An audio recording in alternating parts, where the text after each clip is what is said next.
নমস্কার। আজকে আপনাদের সঙ্গে যার আলাপ করব তার আলাপের কোনো প্রয়োজন নেই। টেলিভিশন খুললে তিনি, কাগজ খুললে তিনি, ইউটিউব চ্যানেল খুললে তিনি, বিতর্কের কেন্দ্রবিন্দুতে তিনি এখন মোটামুটি পরমেশ্বরের মতো গোটা বাংলা ছেয়ে আছেন। অনেক আগে আমাদের বাংলায় একজন খুব যশস্বী রাজনীতিবিদ ছিলেন, যিনি আমাদের মৌলানা আবুল কালাম আজাদের প্রাইভেট সেক্রেটারি ছিলেন, পরের দিকে সাংসদ হয়েছেন, আরও নানা রকম পদে ছিলেন। মৌলানা আজাদের যে বই, সেই বইটার খসড়া কিন্তু তিনিই লিখেছিলেন। তারও নাম ছিল হুমায়ুন কবির। তারপরে আরেকজন হুমায়ুন কবির, আমি বলবো না যে তিনি শিক্ষা দীক্ষায় বা অভিজ্ঞতায় তার সঙ্গে তুলনীয়, কিন্তু নামটা তো এক। আর হুমায়ুন যে দল গড়েছে সেখানে হুমায়ুনের ছড়াছড়ি। সুতরাং এই নামটা এখন একটা মোটামুটি বাংলার হাউসহোল্ড নাম হয়ে গেছে। ও সে দল সফল হোক আর না হোক, তাকে ধরার চেষ্টা করছি অনেক দিন, পাচ্ছি না। গতকাল সে এবিপি আনন্দর একটা ওই তর্কসভায় যোগ দিতে এসেছিল, তাই আমি তাকে পাকড়াও করেছি। এই মুহূর্তে আমার ধারণা ব্যক্তিগতভাবে সে এই রাজ্যের ব্যস্ততম রাজনীতিক। হুমায়ুন, তোকে অনেক দিন চিনি, ছেলেবেলা থেকেই ভাই। সুতরাং আমার যখন 22-23 বছর বয়স তখন থেকেই চিনি। হ্যাঁ, তো সে যাই হোক, সেই চেনার সুবাদে আমি একটু লিবার্টি নিয়েই প্রশ্ন করব নিশ্চিত। আর আশা করি তুই কিছু মনে করবি। ওকে, প্রথম কথা হচ্ছে যে আমার কোথাও যেন একটু মনে হচ্ছে যে বড্ড তাড়াহুড়ো হচ্ছে আর বড্ড বেশি আস্ফালন হয়ে যাচ্ছে। কেননা আস্ফালনের সঙ্গে গর্জনের সঙ্গে বর্ষণের একটা সম্পর্ক আছে তো। আচ্ছা, গর্জন যদি প্রচণ্ড, এখন তো শীতকাল, কিন্তু প্রায় শ্রাবণ মাসের মতো মেঘের গর্জন শোনা যাচ্ছে। আর তারপরে যদি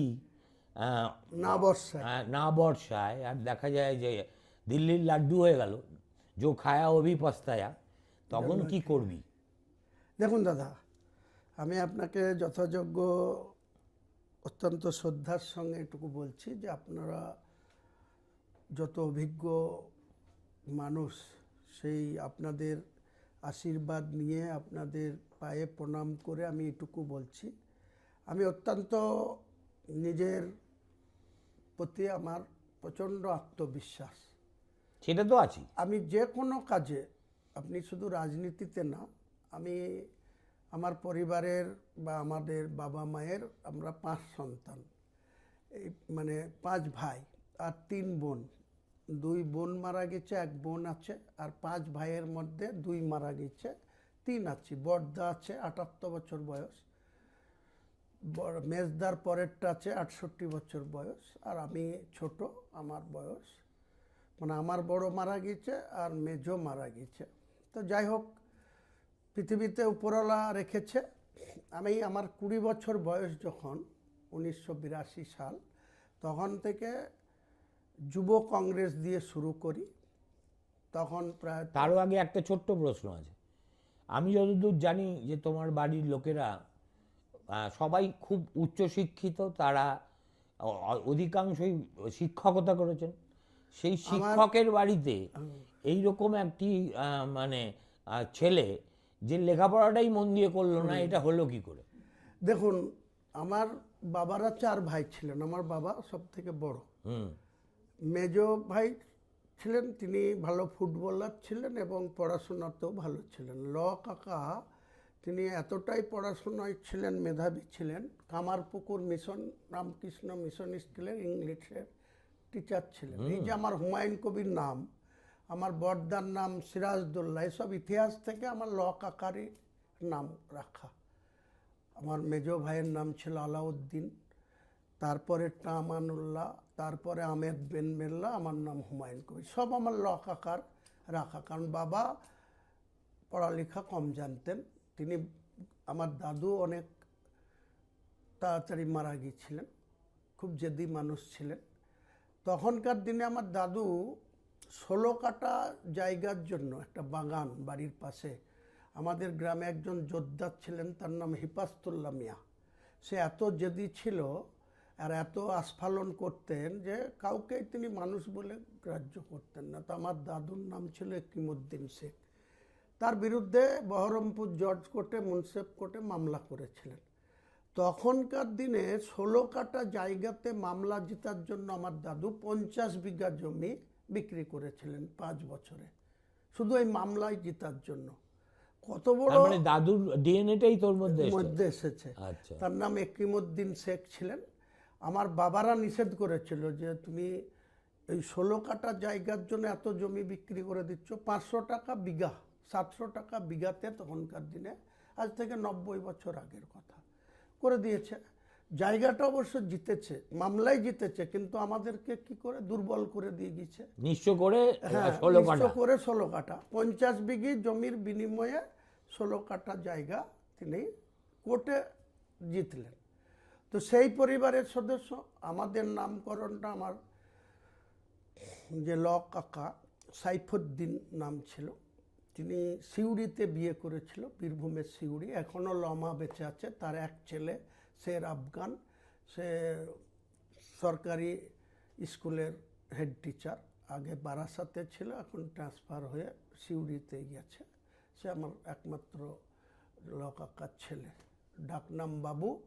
তাকে আমি পড়ালেখাটা, এত মেধাবী ছিল, কিন্তু তখনকার দিনে ল কাকা একটা অ্যাক্সিডেন্টলি কামারপুকুর মিশন স্কুল থেকে 1982 সালেই ওখানে সাম্প্রদায়িক দাঙ্গাতে অ্যারেস্ট হয়ে যায়, বাড়িতে গেছিল।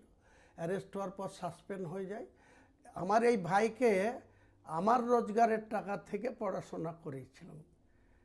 যেহেতু ল কাকার সাসপেন্ড, তার বেতন টাকা কমে গেছে, আমি তাকে মানুষ করেছিলাম। সে এখন, না, সে তো তুই অনেককে মানুষ করলি, কিন্তু নিজে হলি না কেন? নিজে হলাম না একটাই কারণে দাদা, আমার আক্ষেপ ছিল যে আমার বড়দা 1973 সালের গ্র্যাজুয়েশন, সিরাজদুল্লাহ তার নাম, এখন 78 বছর বয়স। তারপরেরটাও মাধ্যমিক দেওয়ার পরেই আমার ল ভাই যে আছে আমানুল্লাহ, তার সঙ্গে বাড়িতে, আমাদের চাষি বাড়ি, পাট বাড়িতে রাখা ছিল, সেই পাট বিক্রি করে নিজেরা পয়সা ভাগ ভাগ নিয়ে আমার বাবা ওই যে বড় আলাউদ্দিন, তাকে একটা চড় মেরেছিল যে তুই বাড়ির সম্পদ বিক্রি করেছিস, তাই টাকা ভাগ নিয়ে আবার মারামারি করছিস। তো তাকে একটা থাপ্পড় মারাতে সে অভিমানে, তখনকার কোনো মোবাইল তো দূরস্থ, আপনার টেলিফোন কানেকশনও ছিল না। পরবর্তীকালে 1988 সালে আমি টেলিফোন নিয়েছিলাম, তখন ট্যাঙ্ক কলে কথা বলতে হতো। তো ওই মেজ ভাই ওই বাবার কাছে চড় খেয়ে সে বাড়ি থেকে অভিমান করে সিউড়িতে চলে গেছিল, ল কাকার শ্বশুর বাড়ি। ছোট কাকা মিলিটারি অফিসার ছিল। ছোট কাকা বাড়িতে ছুটিতে এসে খুঁজে খুঁজে তাকে 7 দিনের পরে সিউড়ি থেকে বাড়ি নিয়ে আসলো। অ্যাক্সিডেন্টলি যেদিন বাড়ি ঢুকলো, সেই দিনই বিকেলে এবার বাড়িতে সে 100 গ্রামের ফলিডেল, খুব পয়জন তেল খেয়ে নিয়ে সে 1 ঘন্টার মধ্যে দারুণ চেহারা ছিল, এবং এত সুন্দর চেহারা ছিল আপনাকে কি বলতো। তখন আমার ওই বয়সে দেখতে হলো, তোর হিরো ছিল। হ্যাঁ, তো অনেক ইতিহাস আছে দাদা। তো এইসব করতে, যাই হোক, হ্যাঁ, আমার লেখাপড়াটার অনীহা দেখা দিল। আমি যখন দেখলাম এরকম পরিস্থিতি 78 সালে, তখন আমি ক্লাস 9-এ পড়ি, মাধ্যমিক দিতে যাব। তো বাড়ির সবাই লেখাপড়া জানে, ছোট কাকা চাকরি করছে, তাকে মানুষ করেছে 3.5 বছর বয়স যখন, তখন আমার দিদা মারা গেছে, দাদু মারা গেছে। আমার মা ছোট কাকাকে মানুষ করেছে, আমার মা ল কাকাকে দেখাশোনা করেছে, বাবা ল কাকাকে পড়াশোনা করেছে, সব হয়েছে। কিন্তু বাবাই নিজে একটু কম শিক্ষিত ছিল, তো তার জমি জায়গা দেখাশোনা এইসব করে গোটা সংসারটা একসঙ্গে ছিল। হঠাৎ করে আমি 78 সালে নিজে রোজগার করার তাগিদে পড়াশোনা ছেড়ে দিয়ে একটা সাইকেলের নতুন সাইকেল ফিট করব, বিক্রি করব। তখন প্রাইমারি স্কুলের মাস্টারদের সবে তো জ্যোতিবাবু 1977 সালে ক্ষমতায় এসছে, আর 78 সালের কথা বলছে। প্রাইমারি স্কুলের মাস্টারদের তখন 80 টাকা বেতন ছিল, পরবর্তীকালে বেড়ে 110 টাকা হলো। তা তখন আমি ভোরবেলায় উঠে ওই 30 কিলোমিটার রাস্তা সাইকেল চালিয়ে বহরমপুর, এখানে যে এখন যেটা সুনিতা কাপুরের দোকান, ওখানে একটা মীরা টকিজ বলে একটা সিনেমা হল ছিল, তার পাশে একটা রঞ্জিত ঘোষ বলে তার সাইকেল স্টোরের হোলসেলার দোকান ছিল। তো ওনার সঙ্গে আমার পরিচয় হলো। তাতে আমাকে বলল যে তুই যত পারিস সাইকেল নিয়ে যা, ফিট কর, বিক্রি কর, তুই বিক্রি করে আমাকে টাকা দিবি। তা আমি তখনকার দিনে প্রতিদিন 2টো করে সাইকেল নিজে হাতে সেট করতাম। দাম পড়তো 130 থেকে 40 টাকা, আর বিক্রি করতাম 200 থেকে 220 টাকা। তাহলে প্রাইমারি টিচারের ইনকাম তোর একদিনে হয়? একদিনে হয়ে যেত। তা আমি দেখলাম যে কি দরকার, দাদা চাকরি পায়নি, ভেগ ভেগ করে বেড়াচ্ছে। সাত্তার সাহেব তখন কৃষি আইন মন্ত্রী, আমাদের বাড়ি গিয়েছে। বরকত সাহেব তখন বিদ্যুৎ মন্ত্রী, আমাদের ওখানে গিয়েছে। তো ওনাকে বর্দার জন্য একটা চাকরি বললাম, তো বললো করে দেব। কিন্তু একই জায়গায় আমাদের বাড়িতে খেলো, নিজে সাত্তার সাহেবকে ভালো দই যা যা খেতে পছন্দ করে খাওয়ালাম। বর্দার চাকরিটা হলো না। অন্যান্য গ্রামের অনেকে RLI চাকরি করে দিল, আরও চিরকুটি লিখে দিল, তাতে চাকরি। কিন্তু বর্দারটা আর করলো না। আমার কিছুটা অভিমান হলো যে চাকরি নিজের দাদার জন্য বললাম, সেটা হলো না। তো আমি বললাম আর লেখাপড়া করে কি করব, নিজের রোজগারের রাস্তা। তো ওই বললাম যে প্রাইমারি স্কুলের মাস্টার, তার 110 টাকা বেতন ওই টাইমে। তো আমি তো একদিনে 110 টাকা রোজগার করি তখন। তখন তো অনেক টাকা। অনেক টাকা সেটা। তো ওই করে করে দাদা 1985 সাল পর্যন্ত, 83 সাল পর্যন্ত 5 বছরে সাইকেলের দোকান করে আমি 1 লক্ষ টাকা জমালাম ওরে বাবা তখনকার দিনে। এবং সাটু স্টেট ব্যাংকে এই যাদবপুরের একজন ছেলে, সে SBI এর ম্যানেজার ছিল, তার নাম ছিল সঞ্জীব চৌধুরী। যাদবপুরে ইউনিভার্সিটির কাছাকাছি বাড়ি। ওর বাবাও এখানে জোনালের অফিসে থাকতেন, এই বিধাননগরে। আর উনি সাটু স্টেট ব্যাংক, আমার বাড়ি থেকে ওই 15 কিলোমিটার দূর সাটুই, বহরমপুর আর এর মিডিলে। তো সঞ্জীব চৌধুরী একদিন আমার বাড়িতে আসলো। ওর ওই ব্যাংকে 1 লাখ টাকা জমানো দেখে ওর হেভি হচ্ছে যে ছেলেটাকে আজকের দিনে 1 লক্ষ টাকা ব্যাংকে সেভিংস রেখেছে। তো আমার বাড়িতে গেল, গিয়ে বললো যে আপনি এই টাকা কি করতে চান? আমি যদি আপনি আমাকে ফাইন্যান্স করেন তাহলে আমি একটা ট্রাক কিনব। তো তখনকার দিনে 2,96,500 টাকা একটা ট্রাকের চ্যাসিসের, টাটা কোম্পানি। তো উনি আমাকে বাকি ফাইন্যান্স করলেন। 1 কোটি টাকা আমার আর্নেস মানি জমা করে নিয়ে আরও 2 লক্ষ টাকার মতো লোন দিলেন। দিয়ে এই যে টাটা ফ্রেঞ্চ মোটর কোম্পানি, শরৎ বসু রোডে ওই কোনাতে আছে, এখনো অফিস আছে ওখানে, এজি জগদীশ বসু রোডের। তো আমি সেই চ্যাসিস কিনে নিয়ে গিয়ে তখনকার দিনে লরির বডি টডি বানিয়ে WGQ 2138 একটা গাড়ির ট্রান্সপোর্ট নামালাম। সেই ট্রান্সপোর্টের গাড়ি চালাতে গিয়ে ঘটনাক্রমে অধীর চৌধুরী, তখন এই ক্ষিতি গোস্বামী, দেবব্রত বন্দ্যোপাধ্যায়, ওখানে শেখর শাহ, তুষার দে, তিমির ঘোষ, এসব বামপন্থী নেতাদের সাথে দারুণ সখ্যতা। এবং আমার গাড়িতে একটা ড্রাইভার ছিল, সেই ড্রাইভার হঠাৎ করে আমাকে না বলে 3 দিন ধরে গাড়িটা বহরমপুরে গ্যারেজ করে দিয়ে ও বাড়িতে, ওই জীবন্তী লক্ষ্মীনারায়ণপুরে বাড়িতে গিয়ে বসে আছে। আমার রাগ হলো, আমি মোটর বাইক নিয়ে গিয়ে বললাম আমার লোনের গাড়ি, আমাকে কিস্তি লাগবে, তুমি চালাতে পারবে না, আমাকে জমা করে দেবে। তো আমার রাগের চোটকে নামিয়ে দিয়ে মানিকচন্দ্র দাস বলে একজনের হাতে দিলাম, যাকে নামালাম সে মুসলিম ছিল। তো তারপরে আমার গাড়িটা ওখানে জালাল বলে একজন ওই ইউনিয়নের CPM-এর নেতা ছিল, স্বপন মণ্ডল, সেও মারা গিয়েছে, জালালও মারা গিয়েছে, আনন্দ রায় এখনো বেঁচে আছে, আরও কয়েকজন ছিল। আমার গাড়িটা আটকে দিল। ওরা বললো 3200 টাকা কম্পেনসেশন দিতে হবে, 3 মাসের মাইনে আর প্লাস 1000 কত। আমি বললাম আমি 1 টাকা দেবো না, চন্দ্রকান্ত শ্রীমানি, তিনি ওই বহরমপুরের টাউন ওসি ছিলেন, আমার সাথে জানাশোনা ছিল। তিনার হেল্প নিয়ে আমি নিজে গাড়ি চালিয়ে ওদের ওইখান থেকে গাড়ি রেস্কিউ করে নিয়ে আসলাম। অনেক প্রতিরোধ, অনেক অধীর চৌধুরীদের আস্ফালন। আমাকে বলেছিল যে বহরমপুরে গাড়ি ঢুকতে দেবো না। তা আমি বলেছিলাম অধীর চৌধুরীকে যে আপনাদের যে মিত্তন বাজপেয়ী, নারায়ণ বাজপেয়ী, যাদের 10খানা লরি, আমার 1খানা লরি যদি এখানে অবরোধ করা হয়, আমি কোনো গাড়ি কলকাতায় যেতে দেবো না, মুভমেন্ট করতে দেবো না, রেজিনগরে আটকাবো। পরে মিত্তন বাজপেয়ীরা আমার সাথে বসে আন্ডারস্ট্যান্ডিং করেছিল যে ভাই তোমার গাড়িও চলো। মানে ছেলেবেলা থেকেই তুই এরকম? ছেলেবেলা থেকেই আমি ডেসপারেট। তার মানে তুই অধীরের সঙ্গে পাঙ্গা নিয়ে তবে তারপরে অধীরের সাথে আমি মিলেছিলাম। কারণ অধীর চৌধুরীর ছাঙ্গপাঙ্গরা আমাকে প্রকাশ্য 55 তলায় ডেড বডি ফেলে দেবো বলেছিল। এই স্বপন মণ্ডল, গোপাল সাহা, এই আনন্দ রায় এখনো বেঁচে আছে। তখন পুরোদস্তুর বামপন্থী করে? একদম পুরোদস্তুর বামপন্থী করে এবং বামপন্থীদের সাপোর্টার নিয়ে। এমনকি 87 সালে দেবব্রত বন্দ্যোপাধ্যায়কে বড়ুয়া থেকে বহরমপুরে নিয়ে এসে শঙ্কর পালের এগেনস্টে আমরা 5000 লোকের সাইকেল মিছিল করেছিলাম শঙ্কর পালের হয়ে। আর ও 60টা মোটর বাইকের মিছিল করে বলেছিল দেবব্রত বন্দ্যোপাধ্যায় যদি ভোটে হারে আমি বহরমপুরে রক্তগঙ্গা বয়ে দেবো। 87 সালের কথা। জিতেছিল দেবব্রত বন্দ্যোপাধ্যায়, আমি জানি। আমি তো দাদা আমাদের জীবনে আমার হারানোর কিছু নাই। আমি জিরো থেকে হিরো হয়েছি নিজে পরিশ্রম করে। উপরওয়ালা আমাকে প্রচুর সম্মানও দিয়েছে।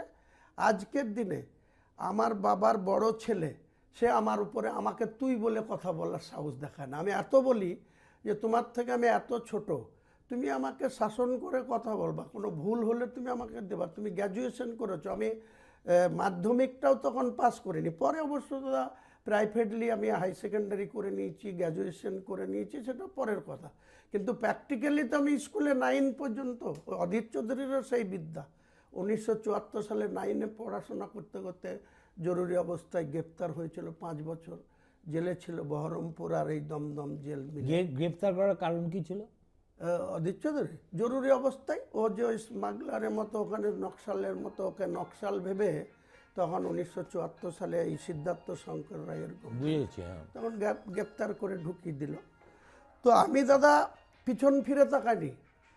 আমাকে বাড়ির গার্জেনরা আজ পর্যন্ত, আমার বাবা কোনোদিন আমাকে কোনো কিছু কথা বলার বা হুইপ দেওয়ার বা নির্দেশ দেওয়ার সাহস করতো না।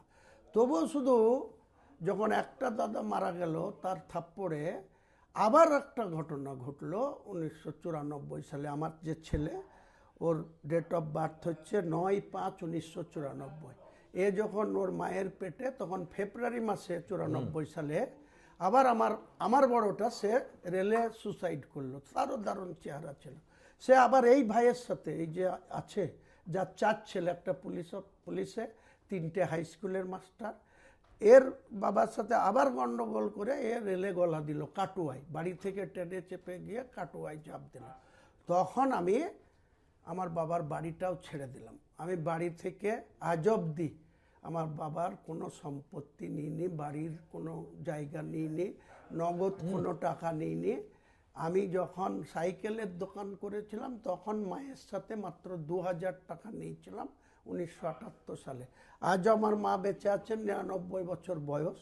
এখনও আমি যেদিন দল করতে গিয়েছি সোমবারে, মায়েকে সালাম করে মায়ের দোয়া নিয়ে আমি গিয়েছি। আমি জন্মেছিলাম সোমবার ভোরবেলা, 3/1/1963 সোমবার ভোরবেলায় আমি পৃথিবীতে এসেছিলাম।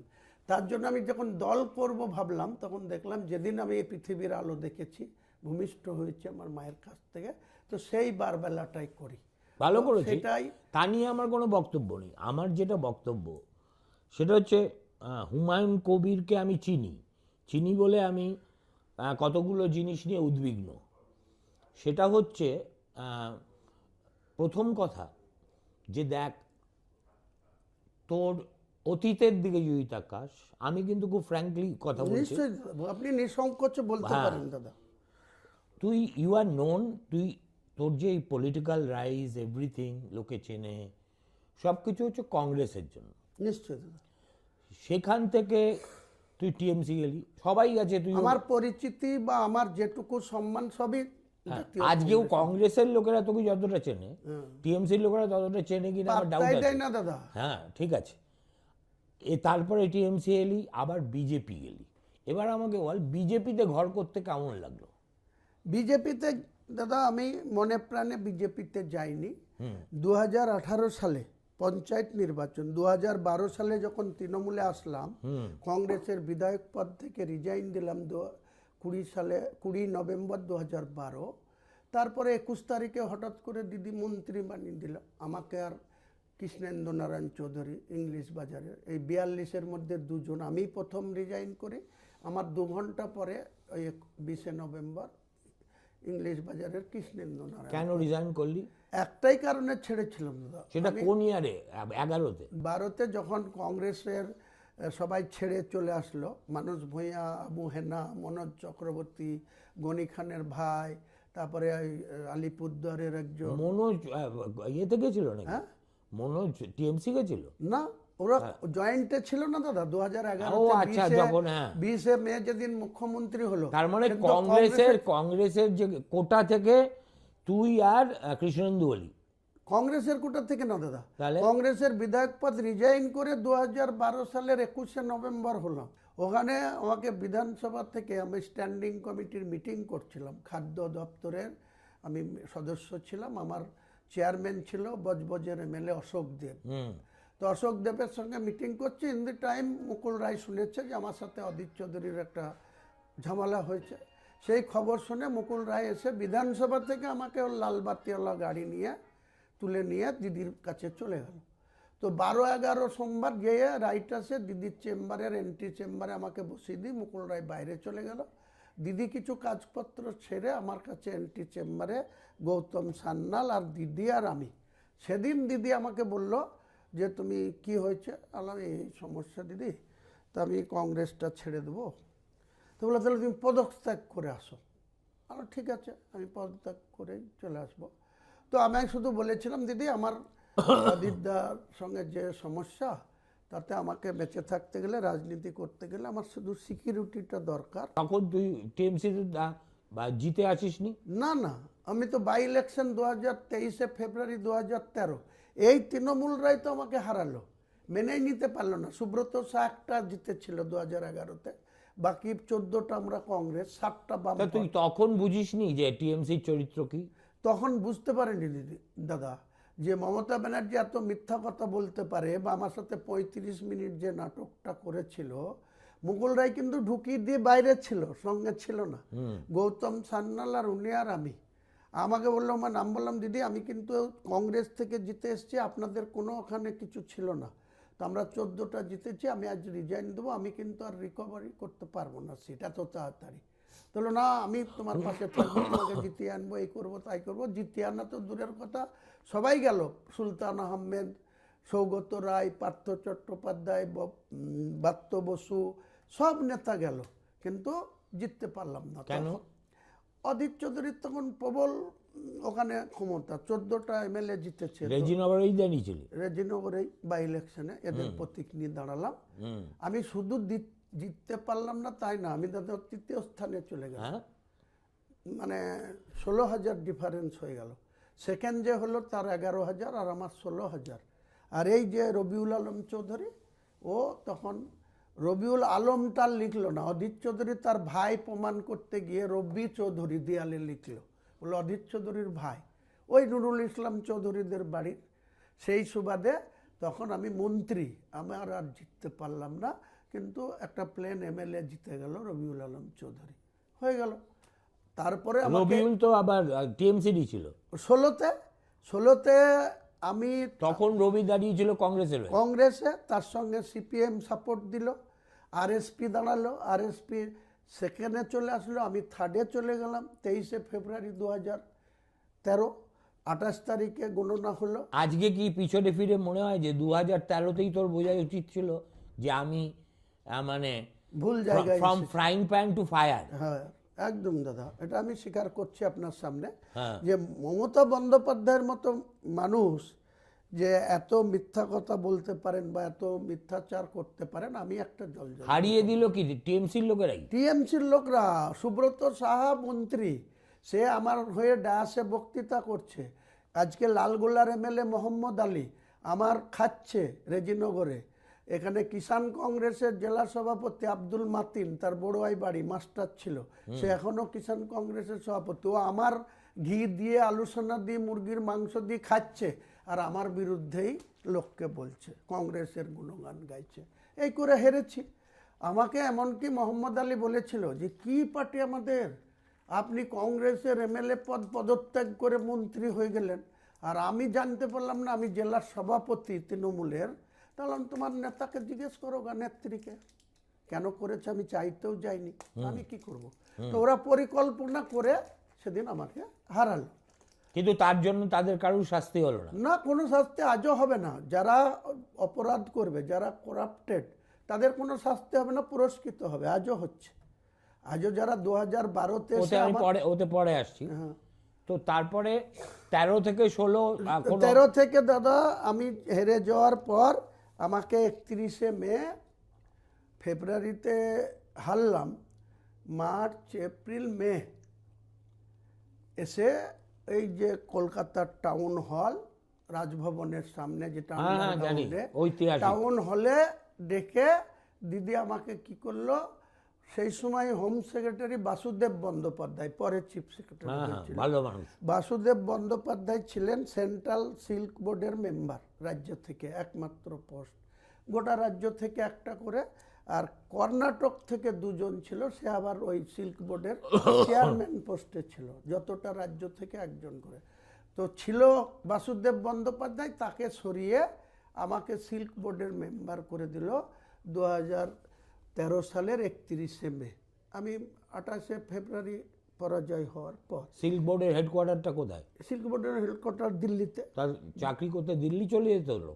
হ্যাঁ, সিল্ক বোর্ড চাকরি না দাদা, কোনো অনারিয়ামও ছিল না, কিন্তু সম্মান ছিল। কিরকম, যে ওরা প্লেনের টিকিট কেটে দিত, আমি এসে এয়ারপোর্টে চাপতাম, দিল্লিতে লালবাতি গাড়ি লেগে থাকতো, আমাকে নিয়ে যেত সেখানে, ওই গান্ধীজির চরকার যত সব বড় অফিসার, এবং আমাদেরকে 7 স্টার হোটেলে রাখতো, তার সমস্ত খাওয়া দাওয়া সব কিছু খরচ। বছরে কবার যেতে হতো?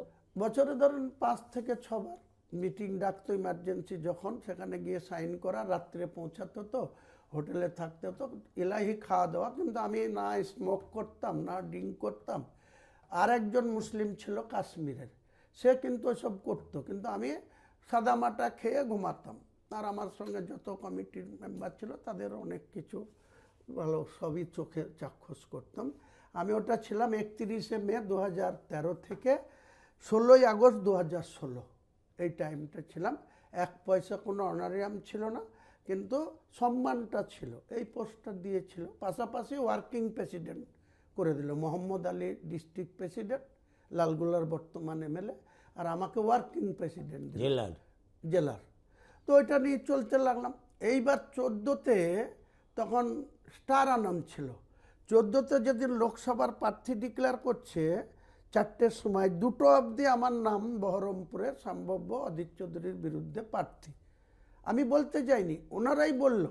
এইবার ওই সুব্রত সারা যারা আমাকে হারালো, তারা আবার এসে বক্সিদার কাছে, হিন্দু টিমটা পুরো এখানে আসলো, এসে বলল যাকে খুশি দেব, হুমায়ুনকে দেওয়া যাবে। এটা অধীরদারি প্ল্যান, যে হুমায়ুন দাঁড়ালে কিন্তু আমার কপালে কষ্ট আছে, হুমায়ুনকে যে করে হোক আটকাতে হবে। এবার এদেরকে এসে বক্সিদাকে বলল, বক্সিদা লাস্ট মুহূর্তে দিদিকে বলল যে হুমায়ুনকে দেওয়া যাবে না, হিন্দুরা কেউ ভোট দেবে না। তাহলে দিদি কী করলো, গায়ক ইন্দ্রনীল সেনকে 2014তে প্রার্থী পাঠালো। 7টা বিধানসভার মধ্যে রেজিনগর সব থেকে হাইয়েস্ট ভোট দিল। সেই রেজিনগরের হুমায়ুন কবির যেদিন ইন্দ্রনীল সেন 3,56,000-এরও বেশি মার্জিনে অধীরদার কাছে হারলো, সেই দিনই আমাকে যে 21শে নভেম্বর 2012-তে যে আমার বাড়িতে হাউস গার্ড আর আমার কাছে যে সিকিউরিটি ছিল, সেই দিনই রাত্রে 12টার সময় আমার কাছ থেকে সমস্ত সিকিউরিটি। এটা কে করেছিল? ইন্দ্রনীল করেছিল। ইন্দ্রনীল দিদিকে গান শুনিয়ে, ইন্দ্রনীল যে সিকিউরিটি আমি আমার জীবনের বাজি রেখে আমি দলে এলাম, 21শে নভেম্বর 2012 তুই তো ইন্দ্রনীল, আমার তো মনে আছে আমি সেই ইন্দ্রনীলে সবাই গেছিলাম, গেছিলেন, তুইও ছিলি। ছিলাম। হ্যাঁ। তো আমি সব থেকে রেজিনগরে হাইয়েস্ট ভোট দিয়ে আমার কপালে জুটলো। সেই দিনই রাত্রি 12টার সময় আমার বাড়ি থেকে রেজিনগরে কি টিএমসি জিতেছিল? জিতেনি দাদা, মাত্র তো 2 লক্ষ কত ভোট পেয়েছিল, আর অধীর চৌধুরী 6 লক্ষর কাছে, তাহলে 3 লক্ষ। তখন তো বেশ কাছ থেকে ইন্দ্রনীলকে দেখেছিলি, হ্যাঁ, তো কিরকম মনে ও হয়েছে? একটা লম্পট। লম্পট? হ্যাঁ, পূজা ভট্টাচার্য বলে বহরমপুরের একটা হিন্দু ঘরের মহিলা, ব্রাহ্মণ ঘরের মহিলা, তাকে গিয়ে উল্টো পাল্টো, ওর একটা বড় মেয়ে ছিল, তাও তাকে কিভাবে মেসেজ করতো বেড পার্টনার হওয়ার জন্য, আর যত বহরমপুরের উল্টো পাল্টা ভদ্রলোকের বাড়ির মেয়েদের, এই নিয়ে আমার সাথে ঝামেলা, যে আপনাকে কি দিদি এইসব করতে এখানে পাঠিয়েছে, আপনি এত ভোটে হারলেন, লজ্জা নাই আপনার? ওকে অবজারভার করে দিল দিদি, যেহেতু দিদিকে গান শোনায়, আমাদের কথা আর কে শুনে? আমরা যে বিধায়ক পদটা ত্যাগ করে আসলাম। আর অন্য কোনো দোষ ছিল না? অন্য দোষ তো টাকা তোলা। আর এই আইপিএস যে ডেবরার এমএলএ, ও তখন এসপি ওখানে, হ্যাঁ। একে সেট করে হোমগার্ডের 315টা ভ্যাকান্সি ছিল, 1000 লোকের সাথে টাকা তুলেছিল, 1000 লোকের সাথে 2 লাখ থেকে 3 লাখ 2.5 লাখ করে, 315টা ভ্যাকান্সি আর 1000 লোকের সাথে টাকা। ওটা প্রোটেস্ট করতে গিয়ে আমার সিকিউরিটি চলে গেল।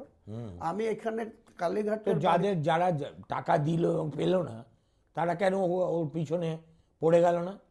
কে করে পড়বে না? নাই পড়তে তো বলছে জেল খাটিয়ে দেবো। এসপি হুমকি দিচ্ছে, হুমায়ুন কবির।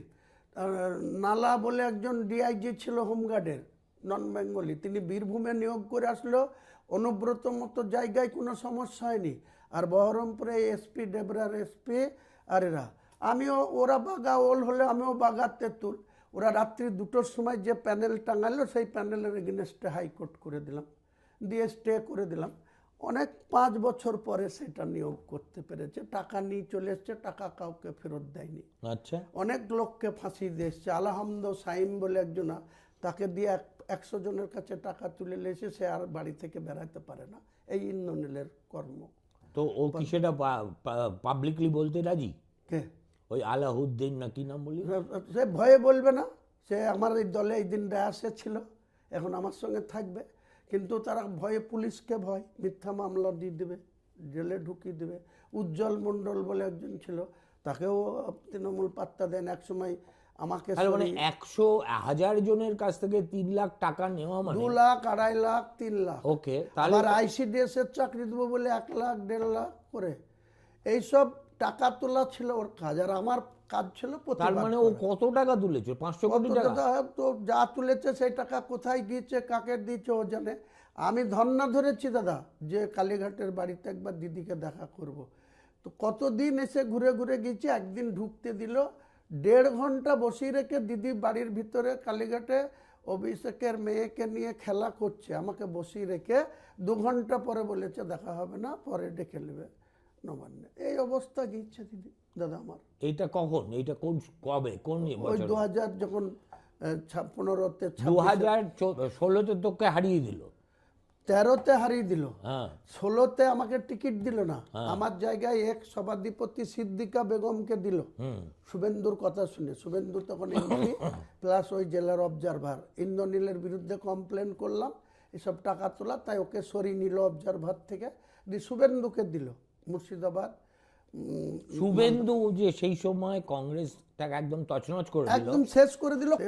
আজকে বাকিরা বাকিরা 18তে এসছে, আবু তাহের, এই আখরু, এই যে অপূর্ব সরকার, সিপিএমের কানাই চন্দ্র মণ্ডল নবগ্রামের, ওই আব্দুর রেজ্জাক জলঙ্গির, আশিস মার্জিদ খড়গ্রাম, সব তো 2018 সালে এসে 19-এ ওই শুভেন্দুই তো এনেছে। শুভেন্দুই সবাইকে এনেছে। তো 19-এর ডিসেম্বর ও দল ত্যাগ করলো। তার আগে তো সমস্ত জেলা পরিষদ ভাঙলো শুভেন্দু।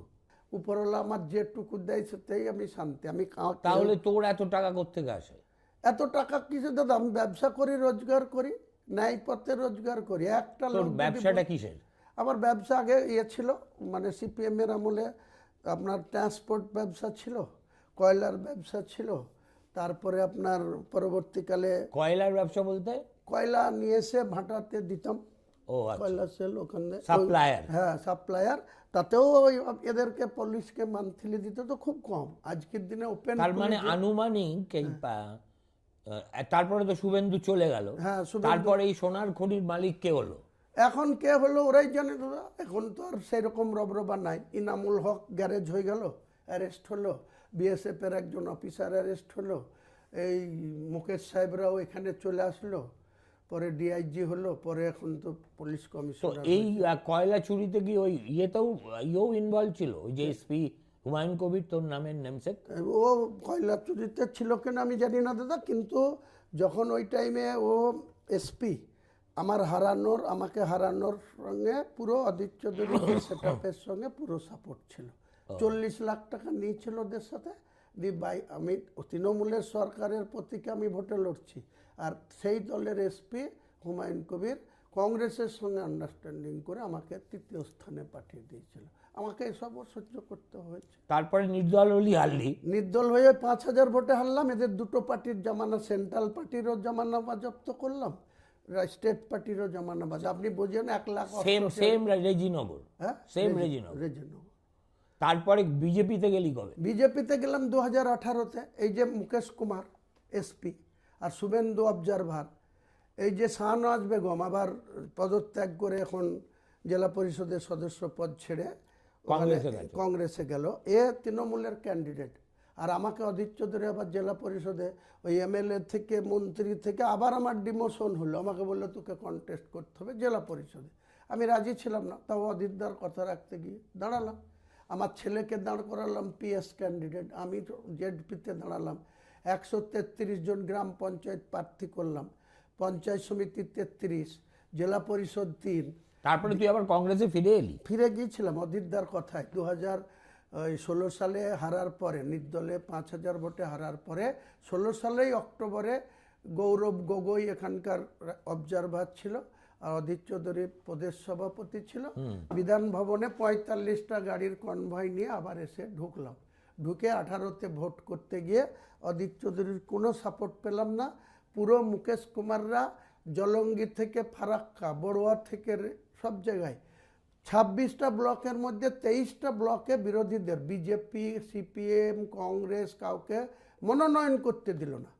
পুরো পঞ্চায়েতে 2018-র ওই মীরা দেবীকে একটা ইলেকশন ছিল, দায়িত্ব ছিলেন, ওনার টাইটেলটা ভুলে গেলাম, তো করতে দিল না, কিন্তু আমি করেছিলাম। তারপরে সবটাকে যখন লুট করে নিল, মনোনয়নই করতে দিল না, তখন আমাকে নিয়ে পড়লো। আমি যেহেতু মনোনয়ন করেছি, তখন মুকেশ সাহেবরা 4-5টা থানার OC, Abdul Salam সালারের OC, হরিয়ারপাড়ার OC, বেলডাঙ্গার OC, আমাদের রেজিনগরের ওসি, এইসবকে দিয়ে আমাকে সাঁড়াশি আক্রমণ। এমনকি মমতা ব্যানার্জির পুলিশ, যে মুসলমানরা মসজিদে কোনো দিন জুতো পায়ে দিয়ে ওঠে না, সেই মসজিদে যখন পুলিশের ভয়ে মসজিদে ঘুমাতে গিয়েছে 2018-র পঞ্চায়েত ভোটে, তখন এই মমতা ব্যানার্জির পুলিশ জুতো পায়ে দিয়ে মসজিদ থেকে টেনে হিঁচড়ে বের করে নিয়ে এসে কেস দিয়েছে আমার লোকদের। তার জন্য আমি অভিমান হয়েছিল যে একটা রাজ্য সরকারের ক্ষমতা পেয়ে এইভাবে মুর্শিদাবাদের মানুষকে ভোট দিতে দিচ্ছে না, মনোনয়ন করতে দিচ্ছে না, টুটি টিপে ধরছে। আবার আমরা যদি মনোনয়ন করলাম তো আমাদের লোকজনকে এইভাবে মসজিদ থেকে টেনে এনে মিথ্যা মামলা দিচ্ছে। কিন্তু তখন তো তুই কংগ্রেসের হয়ে লড়ছিস। হ্যাঁ দাদা, তো আমার বিরুদ্ধে ওইরকম করেছে। তাই আমি ভোটের দিনের 2 দিন আগে, এই শাহনওয়াজ ছিল তৃণমূলের প্রার্থী, আমি ছিলাম কংগ্রেসের প্রার্থী। আমার 133টা গ্রাম পঞ্চায়েতে প্রার্থী দেওয়া ছিল অদিতদার হাত সিম্বলের, আর পঞ্চায়েত সমিতিরও দেওয়া ছিল। অদিতদার প্রতি আমার অভিমান হলো, বারবার বললাম চলেন রাস্তায় নেমে আন্দোলন করে। অদিতদা বলছে আমার কাছে পয়সা নাই, এত ঝামেলা, সবই দখল করে নিল ওরা, ভোট করতে দেবে না, তো ওটা ছেড়ে দে।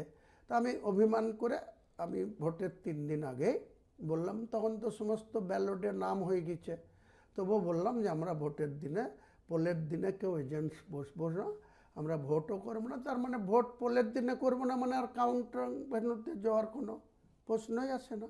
সেই করে ওদেরকে ওয়াকফ দিয়ে আমি মে মাসে ভোট কমপ্লিট হয়ে গেল। জুন মাসে নিজে থেকে ইন্দোরে চলে গেলাম, মধ্যপ্রদেশের ইন্দোর। কৈলাস বিজয়বর্গী তখন এই রাজ্যের বিজেপির দায়িত্বে। ওখানে আসিফ বলে একটা ছেলে আমার অনেক আগের থেকে ইন্দোরের চেনা জানা ছিল, তাকে ফোন করলাম।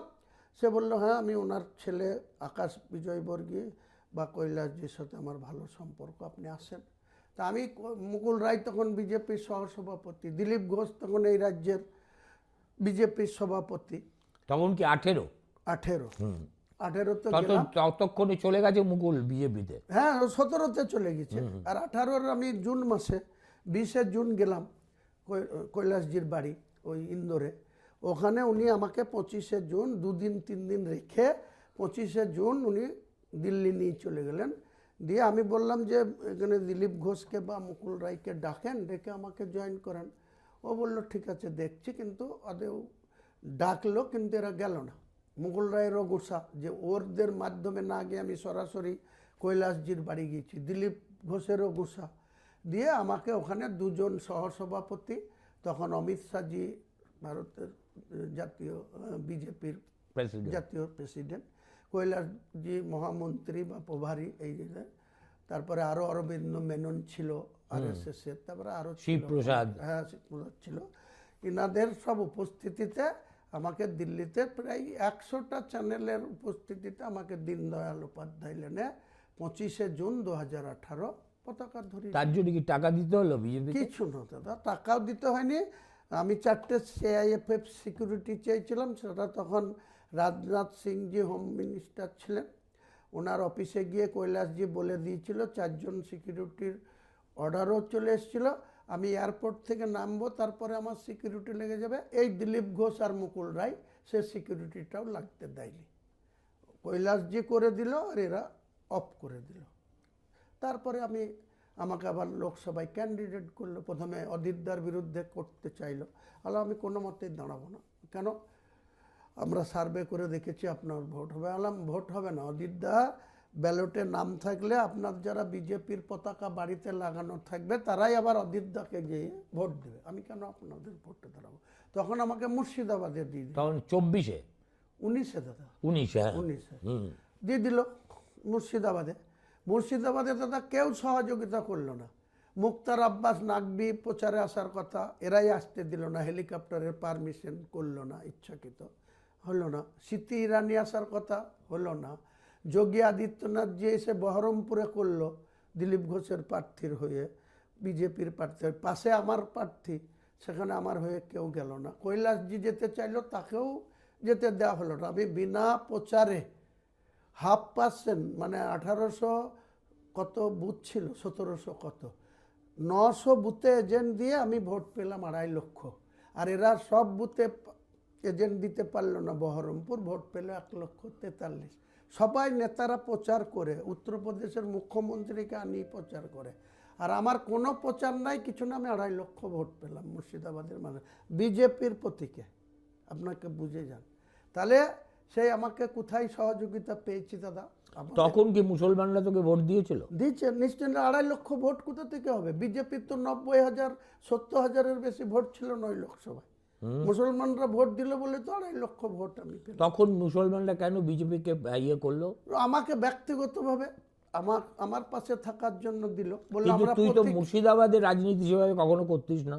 হ্যাঁ মুর্শিদাবাদের রাজনীতি তো নিশ্চয়ই দাদা, মানে তুই জেলা স্তরে করতিস, কিন্তু তোর ওটা তো জেলার মধ্যে পড়ে দাদা। সে তো বটেই, বা তোর ঘাঁটি হচ্ছে রেজিনগর। হ্যাঁ রেজিনগর বহরমপুর সাব ডিভিশন, কিন্তু ওটা মুর্শিদাবাদ।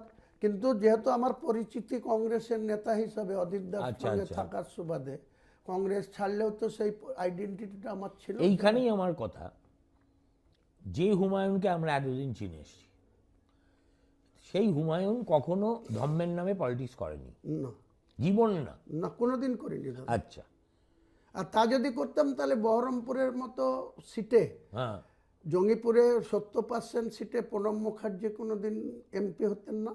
আর বারবার বহরমপুরেও 5 বারের এমপি অধীর চৌধুরী হতে পারতেন না, যদি আমরা হিন্দু মুসলমানের এক্স্যাক্টলি করতাম। আবার সম্ভবত ভারতবর্ষে আমি প্রথম দেখলাম, তুই যেদিনকে দল গড়লি, অন্য সব কিছু বাদ দিচ্ছি, সেদিন অন্তত 200 জন মুসলমান ছেলে মেয়ে তারা একসঙ্গে বন্দে মাতরম বলছে। তার মানে কি তাদের ডিএনএতে, তাদের রক্তে একটা জাতীয়তাবাদ আছে, নিশ্চয়ই দাদা। তাদের রক্তে এবং কংগ্রেস আছে। এর সঙ্গে না এই বাবরিকে মেলাতে পারছি না। দেখুন দাদা, বাবরিটা এটা কোনো আমার পলিটিক্যাল এজেন্ডা না। বাবরিটা ভারতবর্ষের মুসলমান সম্প্রদায় যারা 40 কোটির কাছাকাছি বসবাস করে, এদের 35 কোটি মানুষের অন্তরে আছে। আপনি 5 কোটি মানুষকে ছেড়ে দেন, তারা বাবরি নিয়ে কিন্তু তাদের সেটা তোর মুর্শিদাবাদে আনার দরকার কি ছিল? একটাই কারণে দাদা, যখন 1992 সালে মমতা ব্যানার্জি কেন্দ্রের পিভি নরসিংহ রাও প্রধানমন্ত্রী, তার মন্ত্রিসভার ক্রীড়া দপ্তরের প্রতিমন্ত্রী, যখন দিনের আলোতে বাবরি মসজিদকে ধ্বংস করা হলো মুরলীমোহন যোশী আর এল.কে. আদবানির নেতৃত্বে, না না, হ্যাঁ যাই হোক, হ্যাঁ, ওনাদের ছিল, ওরা উপস্থিতি ছিল, উপস্থিতি কিন্তু ওরা ভাঙেনি। ভাঙেনি, কিন্তু করসেবকরা তো ওনার সাহসেই ভেঙেছে তো। না না, করসেবক সেদিনকে একদম ডিটারমিন্ড হয়ে এসেছিল। এসেছিল 2% হিন্দুরা যেদিন বাবরি মসজিদটাকে ভেঙে ফেললো এবং উল্লাস প্রকাশ করলো যে ঐতিহাসিক বাবরি মসজিদটা ভেঙে তারা খুব আনন্দ পেয়েছে বা উল্লাস। তারপরে জুডিশিয়ালে গেল, নিম্ন কোর্ট থেকে হাই জজ কোর্ট, যাই হোক, সুপ্রিম কোর্ট তার মীমাংসা করে দিল। সুপ্রিম কোর্টে 2019-এ বলে দিল যে এটা আবেগের জন্য, ইমোশনালের জন্য, উইদাউট নথি হিন্দু সমাজে রামলীলাকে দিয়ে দেওয়া হলো। তার সঙ্গে মুসলমানদের বাবরি মসজিদ করার জন্য তো দাদা 5 একর জায়গা দিতে বললো ইউপি সরকারকে সুপ্রিম কোর্ট। তাহলে যেখানে জায়গা দিল ইউপি সরকার, সেটা ওখান থেকে 14 কিলোমিটার দূরে এক নদীর ধারে, যেখানে কোনো মুসলিম বসতি নাই। তাহলে সেখানে মসজিদটা কে করবে দাদা? আজ পর্যন্ত 2019 সালে কিন্তু সুপ্রিম কোর্ট কি বলেছিল বাবরি মসজিদ করতে পারে? করতে পারে যেমন বলেনি, তেমনি বাবরি মসজিদ করা যাবে না তাও তো সুপ্রিম কোর্ট বলেনি। সুপ্রিম কোর্ট বলেছে মসজিদের জন্য এই জায়গা, সেখানে বাবরি মসজিদ করা যাবে যেমন বলেননি, বাবরি মসজিদ করা যাবে না এটাও তো কোথাও রায় নেই। আপনি দেখান, যদি থাকে তাহলে আমি আজকে সেখান থেকে সরে আসবো। তাহলে যেখানে জায়গা দিতে বললো, নিশ্চয়ই হরিনাম করার জন্য দিতে বলেনি, বলেছে কি? না না, রাম মন্দিরের জন্য তো রামলীলার জায়গা তো দিয়ে দিল। রাম মন্দির তো 2024 সালের 22শে জানুয়ারি প্রধানমন্ত্রী ওপেন করে দিয়েছে, তাই তো, উদ্বোধন করেছে। তাহলে ভারতবর্ষের কোনো মুসলিম কিন্তু বিরোধিতা করেনি, আমিও বিরোধিতা করিনি। তাহলে 7 বছরেও, নভেম্বর থেকে আজকে 2025-এর ডিসেম্বর, প্রায় পুরো 6 বছর, মানবেন তো? সেই 6 বছরে বাবরি মসজিদটা কিন্তু, বা মসজিদ শুরু হলো না। মসজিদের জন্য জায়গা দিতে বলল সুপ্রিম কোর্ট, হলো না।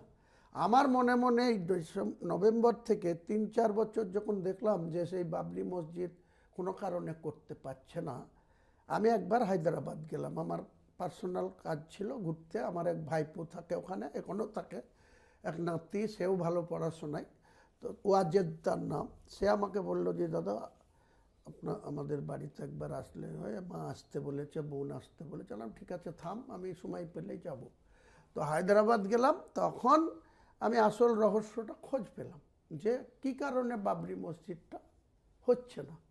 তখন দেখলাম যে যেখানে জায়গা দিয়েছে সেখানে মাত্র 15%, তাও আবার 4-5 কিলোমিটার সব দূরে বসবাস করে। তাহলে তারা, আমার মতো লোক, এত শক্তিশালী লোক, মুর্শিদাবাদে 70% মুসলমান, আমি বাবরি মসজিদ করব বলেছি দাদা, শিলান্যাসের আগেই আমার মাথা কেটে নেব বলা হচ্ছে, 1 কোটি টাকা পুরস্কার ঘোষণা করা হচ্ছে। তারা কি করে ওইখানে 15% লোক বাবরি মসজিদ করবে দাদা? করতে তো পারবে না। তাহলে আমি বললাম যে আমি মুর্শিদাবাদের, বাংলার মুর্শিদাবাদে বেলডাঙ্গাতে একটা বাবরি মসজিদ করব। বললাম কবে দাদা? এই বিধানসভার সামনে দাঁড়িয়ে 12/12/2024, যেদিন মুখ্যমন্ত্রী ওই জগন্নাথ মন্দির দীঘায় দেখতে গিয়েছে, কদিন পরে আনুষ্ঠানিকভাবে ট্রাস্টের হাতে তুলে দেবে বা উদ্বোধন করবে, সেদিন প্রশ্ন করলো আমাকে কিছু সাংবাদিক যে আপনার মুখ্যমন্ত্রী তো জগন্নাথ ধামে গিয়েছে, তা আপনি এখানে কেন যাননি কেন? নাহলে আমার তো জগন্নাথ ধামে যাওয়ার কথা না, যার যাওয়ার কথা যিনি করেছেন তিনি গিয়েছেন। আমার হঠাৎ করে মাথায় ঘুরপাক খাচ্ছিল যে 19 সালের রায়ের পরে আজ পর্যন্ত হতে পারেনি, তাহলে আমি বাংলার 37% মুসলমান আছে, সেখানে 70% মুর্শিদাবাদে আছে, সেখানে একটা বাবরি মসজিদ 6 ডিসেম্বর 2025 আমি ভিত্তি স্থাপন করব। 11 মাস ধরে মমতা ব্যানার্জি যে এটা করতে দেবে না বা তার প্রশাসন যে এটা করতে চায় না, তিনি মন্দির নিয়েই মেতে থাকবেন, তা আমাকে তো ডেকে বলা উচিত ছিল দাদা। ঠিক যেদিন 6 তারিখ আসছে তার 10 দিন আগে আমাকে ডেকে 2 ঘন্টা ধরে মেন্টালি টর্চারিং করা হচ্ছে। কোথায়? সেটা ওই 11 ফ্লোরে প্রতীক জৈনের সল্টলেকের সেক্টর 5-এ। তখন আবার 2 ঘন্টার মধ্যে আলোচনার মধ্যে আবার অভিষেক বন্দ্যোপাধ্যায় কোথায় বাইরে ছিল, তাকে কোনো টোপ দিল না আইপ্যাক, এটা সরে এলেই দেবো আপনাকে? হ্যাঁ, অনেক কিছু বলেছে দাদা, আমি সেসব বলতে চাই না। ওনারা সেরকম বলেনি। পরে অভিষেক সন্ধ্যাবেলায় বলল, 5টার পরে যখন অভিষেকের সাথে বসলাম, ও বলল যে আপনার তো জমি, এরাই পুলিশ দিয়ে আমার জমি কিনতে দিচ্ছে না, পুলিশ ওখানে হুমকি দিচ্ছে, এসপি দিচ্ছে, এসডিপিও দিচ্ছে, যার সাথে ল্যান্ড খরিদ করতে যাচ্ছি তাকেই চমকাচ্ছে, রাত্রি 1:30-2টো পর্যন্ত থানায় বসিয়ে রাখছে এসডিপিও অফিসে, আইসি বেলডাঙ্গা তো ভয়ে পালাচ্ছে। এইসব চলছে। একদিকে আমাকে চাপ সৃষ্টি, অন্যদিকে আমার লোকজনদেরকে ল্যান্ডের ব্যাপারে কারো ইন্টারফেয়ার করার রাইট নেই পুলিশের, আইপিএস রুলে। আইন শৃঙ্খলা দেখবে, ল অ্যান্ড অর্ডার দেখবে, কিন্তু তারা কে কাকে ল্যান্ড বিক্রি করবে সেটা তো তাদের নান অফ দ্য বিজনেস। একদম। তো সেসব করছে। আমাকে 4 দিন সময় দিল, যে 4 দিনের মধ্যে আপনি ভেবে দেখেন, দরকার হলে আপনাকে ওই ল্যান্ড আমরা কিনে দেবো, আপনি হসপিটাল করেন, অন্য কিছু করেন, এডুকেশন করেন। কত দাম? বললাম 7,20,00,000। তো বললাম আমি সবটা কিনে দেবো। বললাম আমার দরকার নেই, একটা ওই জায়গা থেকে সরে আসতে হবে, আপনি এমনি মসজিদ করুন, এমনি হসপিটাল করুন, আরও যা লাগবে সাহায্য করা হবে আপনার। ওই সব আমি যে ভিত্তি স্থাপন করে দিয়ে আসবো, শিলান্যাস করে। বললাম আমার দরকার নেই, আমি যে ইস্যুতে হেঁটেছি সেই ইস্যু থেকে আপনারা যদি 2 মাস আগেও বলতেন আমি পিছিয়ে যেতাম, কিন্তু আজকের দিনে আমি ওই 1757। তার মানে এই যে যে ঘোঁটটা পাকলো, সেটা ওই তৃণমূল নেতৃত্বের একটা অকর্মণ্যতা এবং যথাসময় তোকে না করার জন্য, না বলার জন্য। যদি সময় মতো বলতো দাদা, হয়তো আমি এখান থেকে পিছিয়ে আসতাম। হ্যাঁ, ন্যাচারালি, তাহলে সম্মানটা বাঁচত। কিন্তু আজকের দিনে যখন আমাকে 10 দিন বাকি থাকতে ডেকে এটা বলা হচ্ছে, আমি বাংলার মানুষের কাছে না, গোটা ভারতবর্ষের মুসলমানের কাছে আবার মির্জাফর হয়ে যাব কিনা আপনি বলুন। তাহলে আমার জীবন চলে যাবে, আমি তো সেই জায়গায় মির্জাফর হিসাবে পৃথিবী থেকে কবরে যাব না। আমি আমার ইমান নিয়ে যাব, আমার আখেরাতের কথা আমাকে চিন্তা করতে হয়। তাই আমি সেদিনকে ওনাদের কথা রাখতে পারিনি।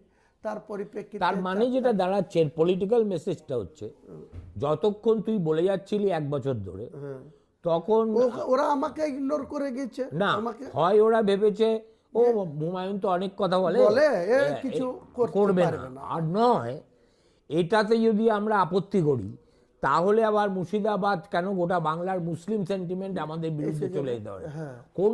কোনটা বেশি কাজ করেছে বলে মনে হয় আজকের দিনে? দেখুন, ওনারা যে পলিসি নিচ্ছে, এটা কিসের জন্য ওনারা 11 মাস চুপচাপ ছিল সেটা ওনারাই বলতে পারবে, আমি ওই অ্যানালিসিসে যাব না দাদা।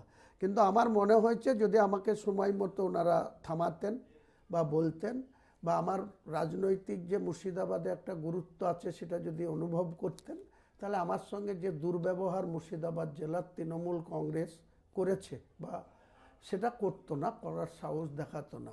এই রাজ্যের নেতৃত্বের মদতেই তারা, এই অপূর্ব সরকার 2018-তে তৃণমূলে এসে 19-এ এমপির টিকিট পেয়েছে, আবু তাহের 19-এ এমপি হয়ে গেছে, খলিলুর রহমান শুভেন্দু অধিকারীকে টাকা দিয়ে তৃণমূলের টিকিট নিয়ে সে এমপি হয়ে গেছে, একটা ব্যবসাদার। তারা পোস্ট পায়, তাদের কেউ এই ওয়াকফ বোর্ডের পায়, কেউ হজ কমিটির চেয়ারম্যান হয়, কেউ প্রাইমারি কাউন্সিলের চেয়ারম্যান হয়, কেউ মন্ত্রী হয়ে যায়। আর আমাদের ভাগ্যে কি জুটেছে দাদা? মুসলমানদের ভাগ্যে কি জুটেছে? 20টা এমএলএ দিয়ে সেই জেলা, এখানে 11টা না 13টা কলকাতায় এমএলএ, কটা দপ্তর নিয়ে বসে আছে, মুখ্যমন্ত্রী অরূপ বিশ্বাস, চন্দ্রিমা ভট্টাচার্য, শশী পাজা, তারপরে সাধন পান্ডে ছিলেন, মারা গেছে, জাভেদ খান, ববি হাকিম, কটা দপ্তর নিয়ে বসে আছে দাদা? শুধু কলকাতা কেন্দ্রিক রাজ্য চালাবে, আর জেলার মানুষ এদেরকে শুধু ভোট দিয়ে যাবে? আমরা জেলার মানুষ বলে, কৃষকের ছেলে বলে আমাদের কোনো গুরুত্ব নাই। সেই গুরুত্বটা এদেরকে আগামী 26-এ বোঝাবো দাদা। একদম সরাসরি বলছি, পারলে আটকাবে। কোনো কিছুর বিনিময়ে হুমায়ুন কবির পিছু হটবে না, হটবে না, হটবে না। কিন্তু আমার মনে হচ্ছে যে you are being over ambitious. 100টা সিটে কন্টেস্ট করার কোনো মানে হয় না, আমি দাদা প্রায় 200 সিটে কন্টেস্ট করব। কিন্তু এই বাবরির জন্য, যেটা আমি এটা তখন বলতে ভুলে গেলাম, বাবরিটা হয়েছে কি, বাবরি এখন তোর কাছে ইমানের প্রশ্ন হয়েছে। হ্যাঁ, নিশ্চয়ই। আবার অ্যাট দ্য সেম টাইম এই বাবরির অনুষঙ্গ থাকার কারণে তোর সঙ্গে সিপিএম বল বা কংগ্রেস বল বা যেই বল, তারা কোনো অ্যালায়েন্সে আসতে বাদো ঠেকছে তাদের, যে আফটার অল এটা একটা সাংঘাতিক কন্ট্রোভার্সিয়াল ইস্যু। তো মেন হচ্ছে দাদা, আমার কাছে এটা আজকের দিনে আমার কমের কাছে, আমার নিজের ইমানের কাছে, আমি কোনো মতেই আমার পলিটিক্যাল ক্যারিয়ার উপরওয়ালা যা লিখে দিয়েছে, যা হবে হবে, আমি কোনো অবস্থায় এই বাবরি মসজিদের ইস্যু থেকে যতক্ষণ আমি বেঁচে থাকব পিছু হটব না কোনো কিছুর বিনিময়ে। ওটা আমি স্থাপন করেই যাব, ইতিহাস সৃষ্টি করেই যাব। তার মানে তার জন্য যে পলিটিক্যাল প্রাইস দিতে হোক তাতে তুই রাজি? আর রাজি। 100টা সিটে প্রথম কথা হচ্ছে you are a veteran horse. তুই এত নির্বাচন নিজে লড়েছিস যে পশ্চিমবঙ্গে ভোট কাকে বলে সেটা তোর চাইতে ভালো কেউ জানে না। আমি খুব ভালোভাবে জানি। ওকে, নাও এই এত মাত্র আর হয়তো 60-70 দিন বাকি। এর মধ্যে অর্গানাইজেশন করতে হবে, প্রার্থী মনোনয়ন করতে হবে, প্রত্যেকটা বুথে কমিটি করতে হবে। এই যে ম্যাসিভ ইনফ্রাস্ট্রাকচার, এটা তুই করবি কে? Where is the time? দাদা, আমি ইমোশনালি কোনো কিছু করি না। 2023 সালে এটা কি সত্যি কথা? ইমোশনালি হুমায়ুন কিছু করে না?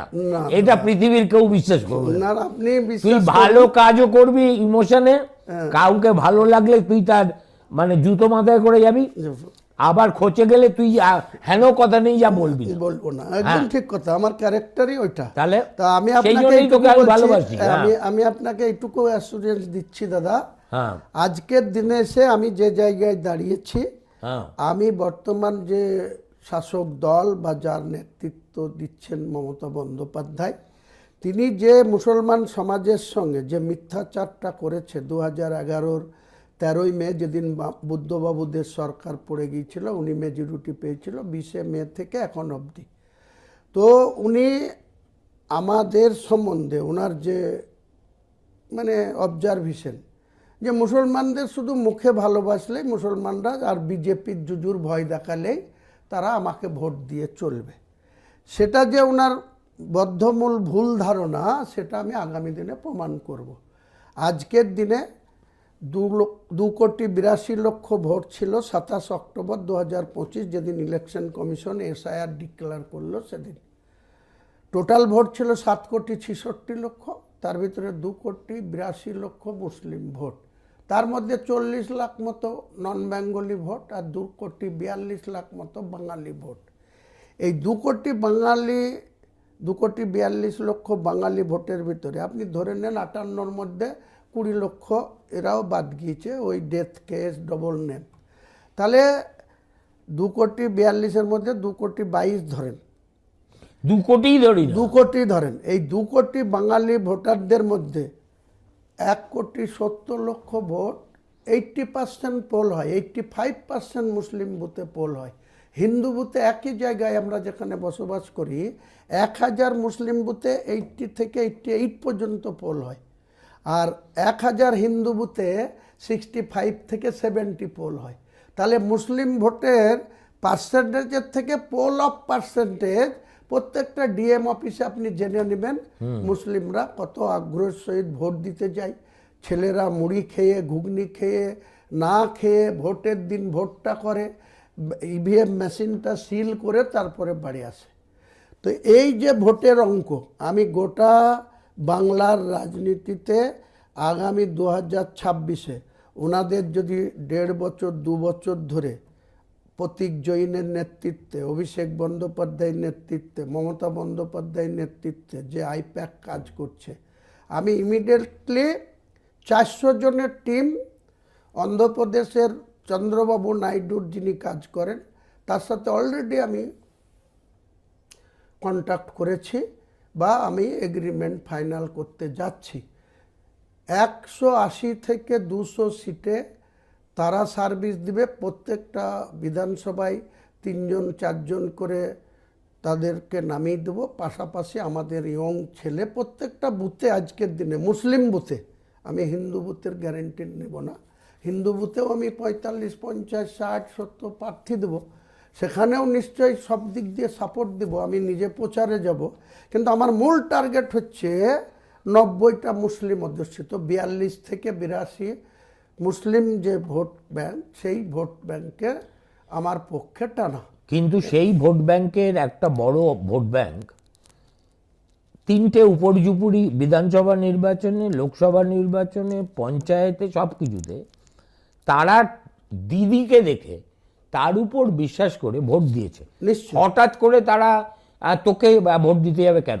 আপনারা আপনাদের অভিজ্ঞতা দিয়ে আপনাদের যে কোনো একটা সার্ভে করুন না। আমি তো 2024 সালে ধরে নে আমি বলছি দক্ষিণ 24 পরগনা, যেটা অভিষেক বন্দ্যোপাধ্যায়ের ঘাঁটি, হ্যাঁ ডায়মন্ড হারবারে তুই পেনিট্রেট করতে পারবি? নিশ্চয়ই পারবো।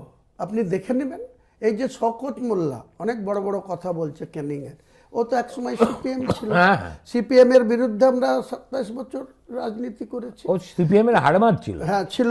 তো সে আমাকে আহ্বান করেছে যে ওকে ক্যানিংয়ে নাকি আমাকে যেতে হবে, ওকে ও কারণে ও আমার থাকার ব্যবস্থা করবে, সব করবে। অত দয়া আমার কারো দরকার নেই।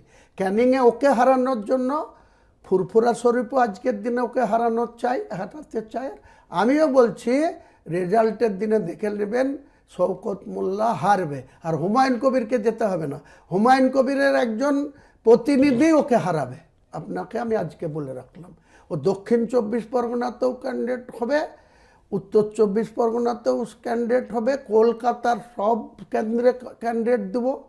বালিগঞ্জে দিয়েছিলাম, একটাকে সরিয়ে নিয়েছি, আবার তার সেখানে ক্যান্ডিডেট ডিক্লেয়ার করব। বন্দরে ববি হাকিমের বিরুদ্ধেও ক্যান্ডিডেট দেবো, ভবানীপুরে মমতা ব্যানার্জির বিরুদ্ধেও ক্যান্ডিডেট দেবো, এন্টালিতেও ক্যান্ডিডেট দেবো, স্বর্ণকুমার সাহার বিরুদ্ধে, ওই জাভেদ খানের বিরুদ্ধেও ক্যান্ডিডেট দেবো।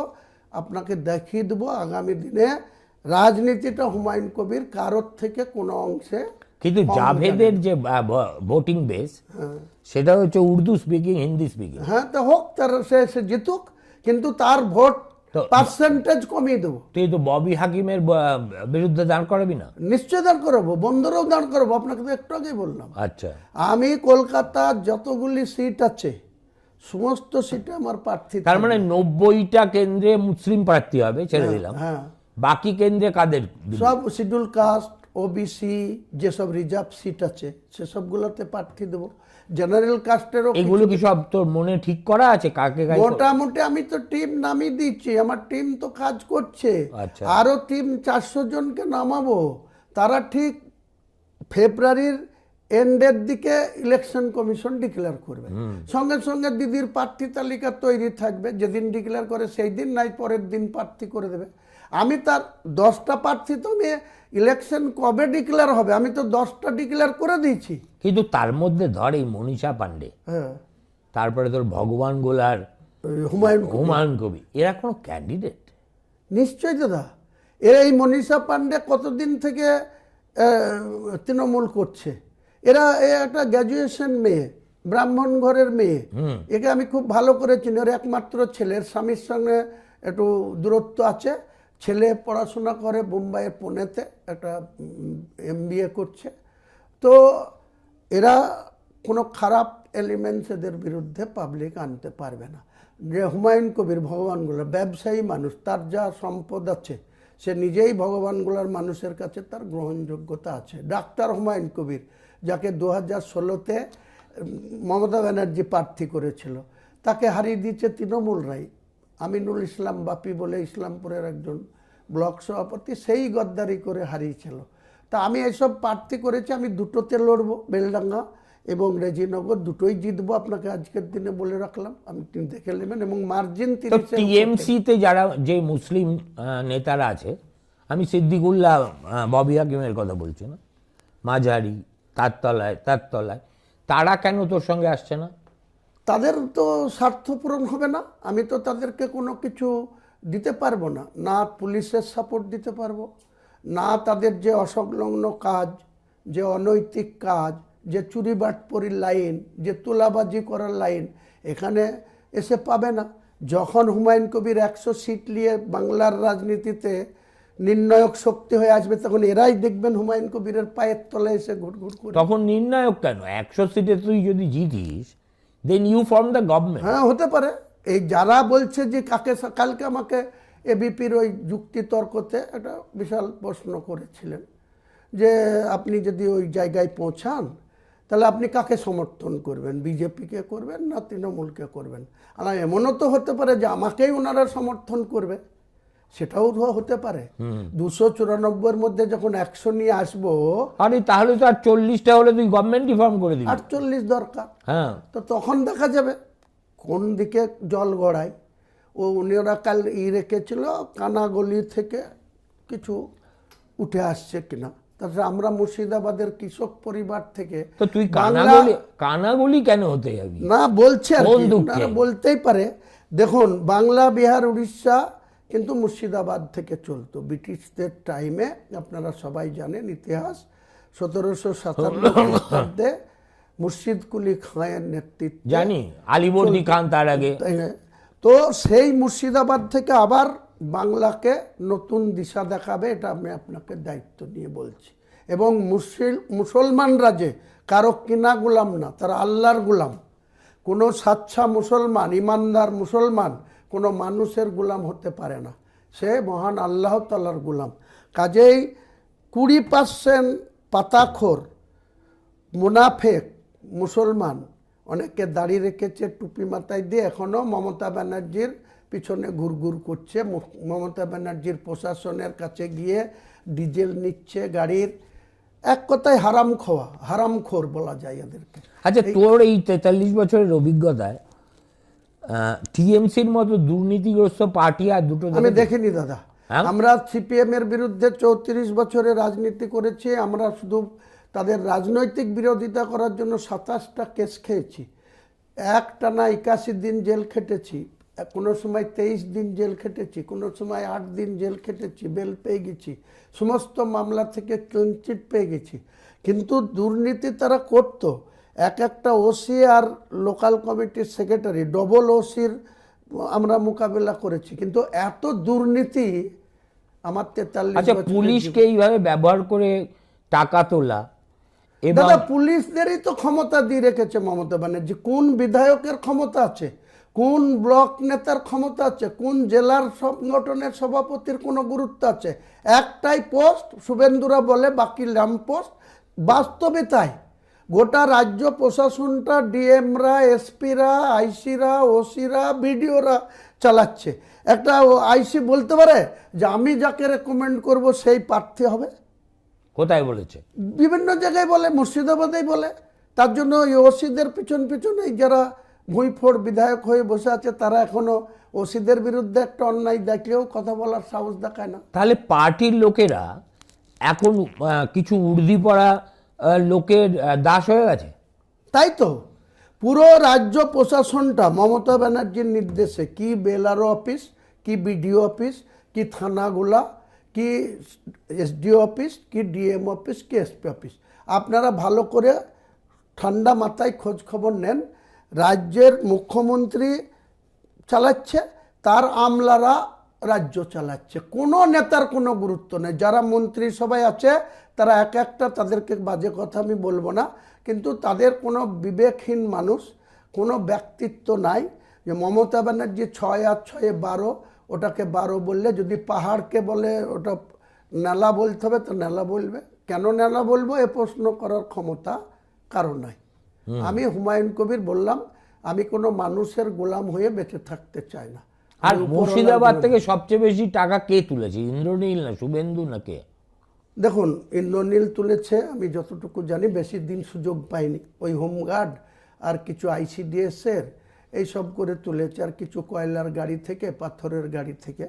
তারপরে শুভেন্দু 2015-র সালের 28শে ফেব্রুয়ারি থেকে ফুল দায়িত্ব পাওয়ার পর 2020 সাল পর্যন্ত প্রথমে এমপি, তারপরে 16তে আবার এমএলএ হয়ে গিয়ে মন্ত্রী, ট্রান্সপোর্ট মন্ত্রী, অবজারভার, ওই উত্তর দিনাজপুর, মালদা, মুর্শিদাবাদ থেকে প্রচুর টাকা তুলে এনেছে এবং সেই টাকা কাকে দিয়েছে কি করেছে আমি জানি না দাদা, কিন্তু টাকা তুলে এনেছে। তোর উপরে কোনোদিন চাপ পড়েনি যে না, টাকা আমাকে তুলে? কেউ দাদা, মমতা ব্যানার্জিও কোনোদিন আমাকে বলেনি, বা তার কোনো আইপ্যাকের লোকরাও বলেনি, প্রশান্ত কিশোরও কোনোদিন একদিন ডেকে 1 to 1 1 ঘন্টা কথা বলেছিল, বা আমার এই ওদের যারা চেলা চামুন্ডা আছে তারা কেউ আমাকে আজ পর্যন্ত কোনো তার ভিতরে। আইপ্যাক করেটা কি, এটাও আমার একটা জিজ্ঞাসা। আইপ্যাক তার মধ্যে 2020 সালে যখন আবার তৃণমূলে ঢুকতে যাই, তখন মেটিয়া বুরুজের রহমত আনসারি বলে একজন কাউন্সিলর, সে সুমিতের নাম করে 15 লাখ টাকা আমার সাথে নিয়ে চিট করেছিল। সে রেজিনগরের টিকিট পাই দেবো বলে সুমিত রায়ের নাম করে 15 লাখ টাকা নিয়েছে, আজও সেই টাকা আমি ফেরত পাইনি। আমার ওখানকার আর একজনের সাথে 25 লাখ টাকা নিয়েছে, মেটিয়া বুরুজের, এখন কাউন্সিলর নাই, রহমত আনসারি তার নাম। তো এইসব এদের কারবার, ভোটও নেবে আবার টাকাও নেবে, এই জায়গায় আমার অবজেকশন, যে টাকা নেবা তা ভোট হবে না, আর ভোট নেবা তা টাকা পাবা না। মানুষকে পরিষেবা দিতে হবে, স্বাস্থ্য, পানীয় জল, রাস্তা, যে কোনো মানুষের নিত্য প্রয়োজনীয় পরিষেবা দিতে হবে। তুমি টাকা নেবা, টাকা তুলবা, আবার ভোটও নেবা। হুমায়ুন কবির আগামী দিনে টাকা তোলাও বন্ধ করবে, আর টাকা চানোরও স্কোপ পাবে না। দলটাই তো ক্ষমতাচ্যুত হয়ে যাবে, তখন কে টাকা দেয় আর আইপ্যাক কী করে রাস্তায় বেড়ায় আপনি বুঝে যাবে। প্রশাসন গার্ড করছে বলে তো আইপ্যাকেরা তো আস পারলেন। প্রশাসন যেদিন ওসিরা গার্ড করবে না, সেদিন তো আর আইপ্যাক গাড়ি নিয়ে মুভমেন্ট করতে পারবে না। এটা আমার। কত লোক আইপ্যাক মুর্শিদাবাদ জেলায় নামিয়েছে? ওই তো প্রত্যেক বিধানসভায় ধরেন একজন করে আছে গোটা জেলাতে। তাদের কাজ কি, খোঁচরের কাজ? তাদের কাজ হচ্ছে শুধু উল্টো পাল্টা রিপোর্ট করা, যে হেরে আছে যে বুথে তাকে দেখানো, নেতৃত্বে বসাবো, মাল দাও, মাল তোলা দিয়ে তাকে। যে আমার শক্তিপুরে যে 307 ভোটে বিজেপির কাছে পঞ্চায়েতে হেরেছে সন্দীপ ঘোষ, তাকে মাল নিয়ে ব্লক সভাপতি করে দিয়েছে। আর আমি এতদিন ধরে টাকা কত মাল নেয় এরা? ও আপনার ব্লক সভাপতির 15 থেকে 30 লাখ কোটা। আপনি জেলার যদি একটা সেক্রেটারি করে তাহলে 30 থেকে 25 লাখ, 30 লাখ এইসব। আর জেলার প্রেসিডেন্ট হলে এই তো অপূর্ব সরকার রিনিউ করেছে, তাকে বালিরঘাট থেকে অন্য জায়গা থেকে টাকা তুলে 5 কোটি পাঠাতে হয়েছে, তারপরে আবার রিনিউয়াল হয়েছে। তো তাদের আগামী দিনে শূন্য করব বলেছি আমি মুর্শিদাবাদে। 20 আছে, 2টা। তার মানে আইপ্যাক হচ্ছে ইয়ে কি বলে, তৃণমূলের টাকা তোলার যন্ত্র? হ্যাঁ, তো তার টাকা তোলা, নাহলে টাকাটা কি করে? এরা তো রিপোর্ট তৈরি করে, ল্যাপটপ নিয়ে ঘুরে, আর বিভিন্ন রকম রিপোর্ট, তোমাকে এই করে দেবো, এই পোস্টে বসিয়ে দেবো, এর জন্য এই দিতে হবে, এই করতে হবে, এই হচ্ছে এদের কাজ। আর ওদের সঙ্গে কার কমিশন আছে, কি ভাগ বাটোয়ারা, রেশিও কি আছে, আমি তো দাদা নগণ্য ব্যক্তি, আমি কি করে জানবো? আমি প্র্যাকটিক্যাল যেটা লক্ষ্য। তুই জানিস, কিন্তু যেহেতু ডাইরেক্ট ইনফরমেশন নেই বলতে পারবি। বলবো না, আমারও কথা বলার কি দরকার, আমি তো প্রুফ দিতে পারবো না। কিন্তু কাদের সাথে কত টাকা তুলে আমার কাছে সব ইনফরমেশন আছে।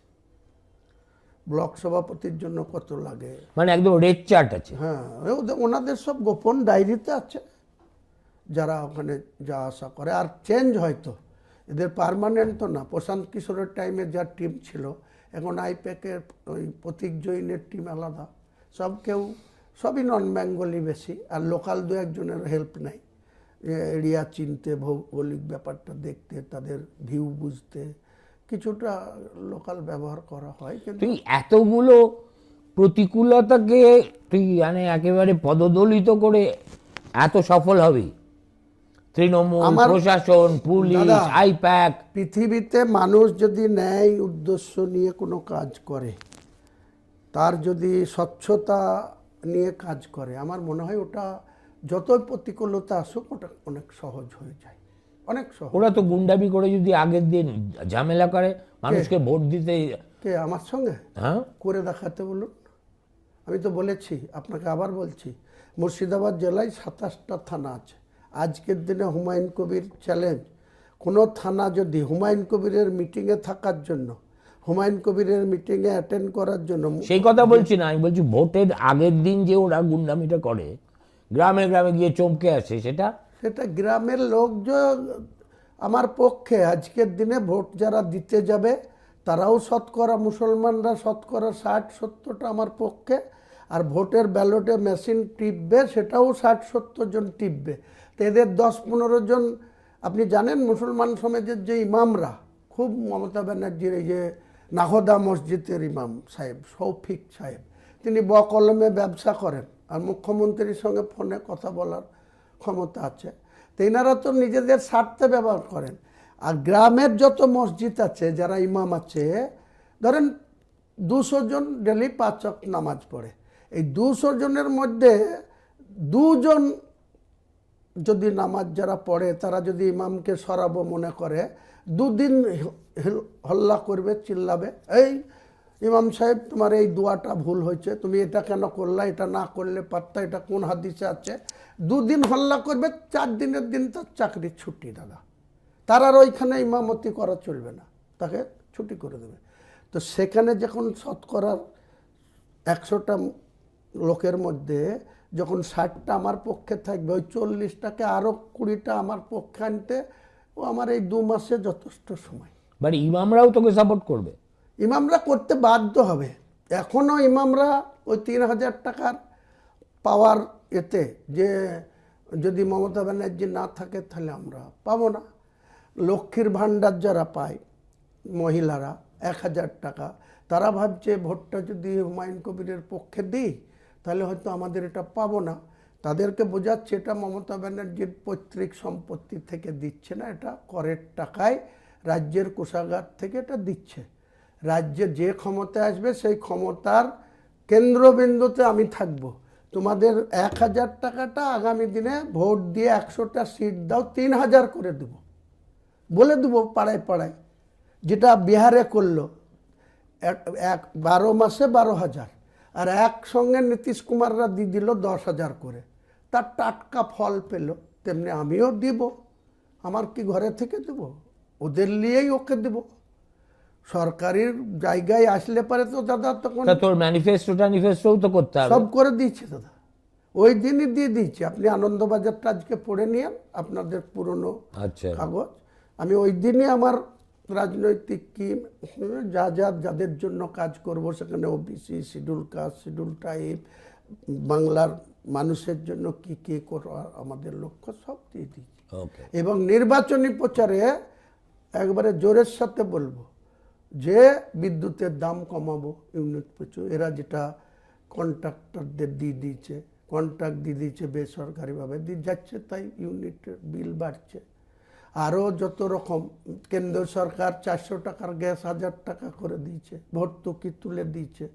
বিজেপির বিরুদ্ধে বলবো, এদের বিরুদ্ধে বলবো, মানুষ খাবে এবং মানুষ ভোটও দেবে। আমি আপনাকে বলছি, দেখুন না, আপনারা অনেক সিনিয়র, আমি আপনাদের কোনো রকম চ্যালেঞ্জের সুরে বলছি না, আমি স্ট্যাটিস্টিক দিয়ে আপনাকে বোঝাবার চেষ্টা করছি। মমতা বন্দ্যোপাধ্যায় 2026-এ যে রায় আসবে তাতে 100-র নিচে নেমে যাবে, আমি আপনাকে বলে দিলাম। ওর থেকে বেশি বিজেপি সিট পাবে। আপনি আমার আজকের কথাটা আপনার রেকর্ডে থাকবে, আপনি মিলিয়ে নেবেন। মানে তাহলে ও থার্ড হবে বলছি তো, আপনি যদি ওর চেয়ে বেশি বিজয়ী পায় আর তুই 100টা পাস, তাহলে তো ওদের 30-40টা পাওয়ার কথা। 30-40 না পা, ধরেন 294, তো 110 পেল বিজেপি, আমি 90 পেলাম, তাহলে কত হলো? 200। তাহলে বাকি থাকে 94। তাহলে কংগ্রেস সিপিএম 0 আছে, আবার যদি তাদের একটা নওশাদ আছে, ওরা যদি 10-20 পায় তাহলে এরা 70-80 পাবে। না পাওয়ার এত খারাপ হবে? হ্যাঁ, দেখে নেবেন না। তারপরে কদিন লাগবে তৃণমূল কংগ্রেসটা উঠে যেতে, পাওয়ারে চলে গেলে? তৃণমূলে যেই আপনার মুখ্যমন্ত্রী চলে যাবে 2 মাসের মধ্যে, সিপিএম এর যেমন আজকে 34 বছর সরকারে আর তাদের খুঁজে পাওয়া যায় না, বিমানবাবু, সুজনবাবু, আরও কয়েক বাবুকে ছাড়া কারো তো খুঁজে পাওয়া যায় না। নতুন ইয়ং জেনারেশনকে নামালো, মীনাক্ষী থেকে শুরু করে শতরূপ ঘোষ থেকে অনেক ব্যক্তিকে। তো তাদের কি ভোট পার্সেন্টেজ হয়েছে 2024-এ আপনি ভালো করে জানেন। আবার এরা যদি আমাকে সঙ্গে না আসে, এদের এই যে জিরো কাটবে না, এটা আপনাকে দায়িত্ব নিয়ে বলে দিচ্ছি।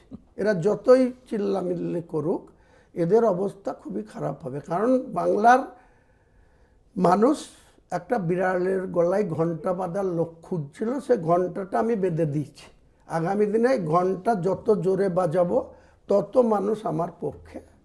তো অন্যান্য জেলায় যেসব জায়গায় মুসলিম প্রধান, সেই সব জায়গায় তোর নেতাদের তো চিহ্নিত করে ফেলেছিস?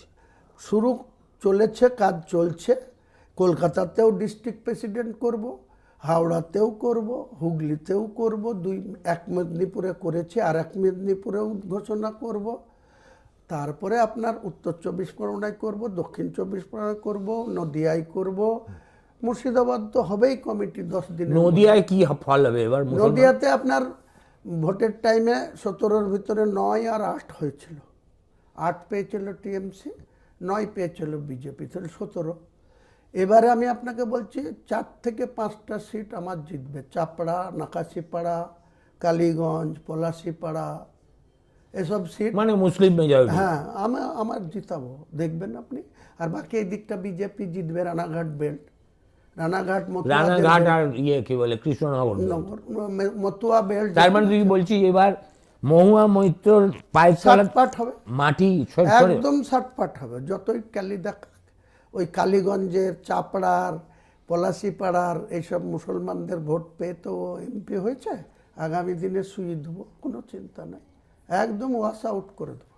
করিমপুরেও? করিমপুরেও আপনি দেখে নেবেন। করিমপুরে একজন হিন্দু প্রার্থী করব ভালো, সেখানে মুসলমানরা আমার কথাই ভোট দিবে। আমি নেতা যেহেতু, আমার পার্টির, আমি যেহেতু চেয়ারম্যান, আমার প্রতি তারা ভরসা রেখে যারা যারা হিন্দু প্রার্থী হবে, শিডিউল কাস্ট হবে, ওবিসি হবে, তাদেরকে ভোট আমাকে দেখে দেবে যে না, বিড়ালের গলায় ঘন্টাটা হুমায়ুন কবির বাঁধতে পারবে। এই আত্মবিশ্বাস নিয়ে বলছি। মমতা বন্দ্যোপাধ্যায়কে সম্পূর্ণ শ্রদ্ধা করেই বলছি যে এমন ফাঁদে পড়বে, পার্টিটা ধরে রাখতে পারবে না, আপনাকে আমি বলে দিলাম। নমস্কার। নমস্কার। Thank you Humayun, thanks a lot.